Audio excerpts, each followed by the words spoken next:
බැරි නෑ අපි. නමුත් අපි අවුරුදු 35ක් 40ක් මේ රටට ඉතා උත්සාහ සේවයක් කරලා අපිට අනුර කුමාර ජනාධිපතිතුමා මේ අවුරුදු 24ක් තිස්සේ අපි පීඩාවට පත් වෙලා තියෙන මේ විෂමතාවය ඉවත් කරනවා කියලා 24 මැයි මාසේ 19 වෙනිදා මහරගම ගුරු සමුළුව විසාමික සමුළුවේදී පොරොන්දු වුණා.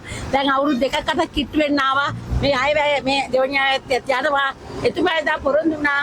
එතුමාගේ රජයක් යටතේ මේ ඉතාම ඉක්මනින් මේ අසාධාරණයට විසඳුමක් දෙනවා කියලා.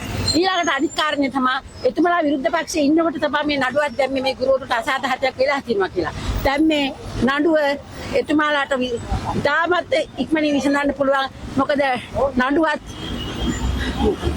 ඔක්කොම දැන් රජයේ සතුයි. එතකොට අපේ දවසින් දවස